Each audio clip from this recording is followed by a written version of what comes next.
Hello everyone, আজকের video হতে যাচ্ছে খুবই স্পেশাল, কারণ আজকে আমি চলে এসেছি প্রাণের শহর দ্য সিটি অফ জয় কলকাতায়।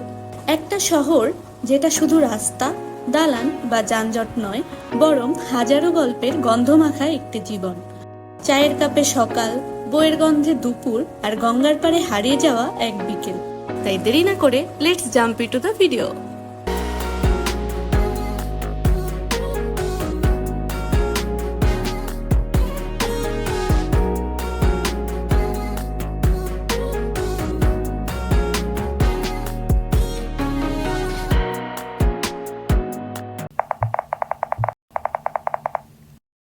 গতকাল বিকেলে আমরা বাংলাদেশ থেকে কলকাতায় এসে পৌঁছাই এবং এই দিনটি রেস্ট নিয়ে পরের দিন সকাল সকাল ঘুম থেকে উঠে নাস্তা কমপ্লিট করে কলকাতার বিখ্যাত হলুদ ট্যাক্সিতে চড়ে আমরা রওনা হয়ে যাই আমাদের প্রথম ডেস্টিনেশন ভিক্টোরিয়া মেমোরিয়ালের উদ্দেশ্যে।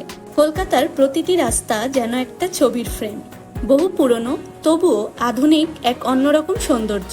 দেখতে দেখতে পৌঁছে গেলাম ভিক্টোরিয়া মেমোরিয়ালে। শ্বেত সৌন্দর্যের এক স্থির কবিতা ভিক্টোরিয়া মেমোরিয়াল।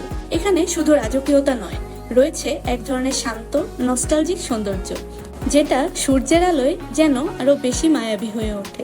ভেতরে ঢুকেই এই ছাদের আর্কিটেকচারাল ভিউটা দেখে যেন মুগ্ধ হয়ে গেলাম। প্রতিটি ইট যেন ইতিহাসের সাক্ষী। এরপর পৌঁছে গেলাম আর্ট গ্যালারিতে। এখানে বিভিন্ন সময়ের ঐতিহাসিক ছবিগুলো ফ্রেম করে টানানো আছে।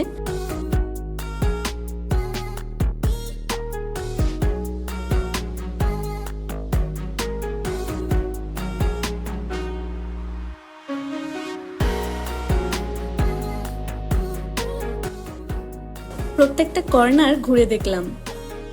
এখানকার আর্কিটেকচারাল ভিউ আপনাকে প্রতি মুহূর্তেই মুগ্ধ করবে।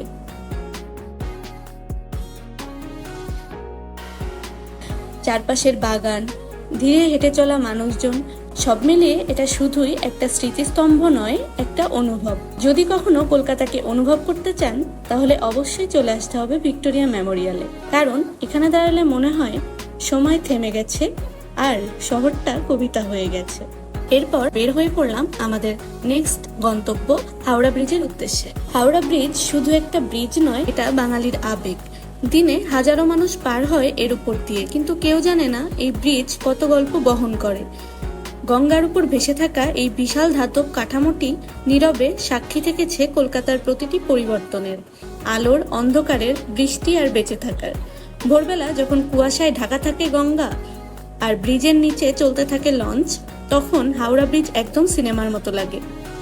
এখানে দাঁড়িয়ে শুধু শহর দেখা যায় না, দেখা যায় ইতিহাস এবং অনুভব করা যায় শহরের হৃদস্পন্দন।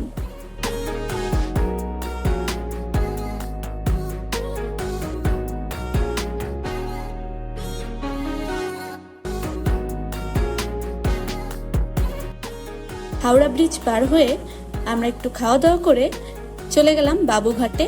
এখান থেকে 5 রুপি দিয়ে আমরা লঞ্চে উঠে গেলাম। লঞ্চের থেকে আমরা পুরো হাওড়া ব্রিজের ভিউটা দেখব এবং এনজয় করব।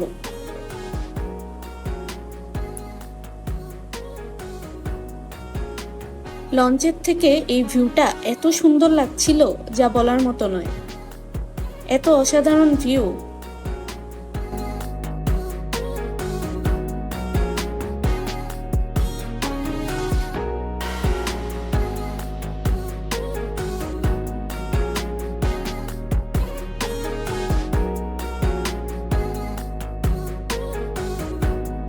এরপর আমরা লঞ্চ থেকে নেমে কিছুক্ষণ হেঁটে চলে যাই প্রিন্সেপ ঘাটে।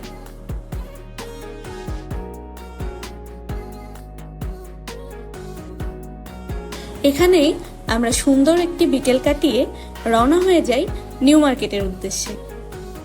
কলকাতায় এসেছি আর শপিং করব না তা কি হয়? কলকাতার রাতের লাইটিং পুরো অস্থির লেভেলের। এরপর আমরা নিউ মার্কেটে শপিং শেষ করে পার্ক স্ট্রিটে চলে আসি আমাদের হোটেলের উদ্দেশ্যে। এবং আমরা এতটাই লাকি ছিলাম যে আমরা কলকাতার বিখ্যাত ট্রাম দেখতে পাই। এই ট্রামটি কিন্তু এখন বন্ধ হয়ে গিয়েছে। এখানে দাঁড়িয়ে ট্রাম দেখতে দেখতে মনে পড়ে যাচ্ছিল কবি জীবনানন্দ দাশের কথা। এরপর খাওয়া দাওয়া শেষ করে হোটেলে যাবার উদ্দেশ্যে রওনা দিলে নেমে এলো তুমুল বৃষ্টি। মাটির ভাঁড়ের 1 কাপ চা দিয়ে শেষ করছি কলকাতার একদিনের গল্প। ভিডিওটি ভালো লাগলে অবশ্যই লাইক অ্যান্ড সাবস্ক্রাইব করে পাশে থাকার অনুরোধ রইল। So that's it for today. Thank you so much for watching. Tata.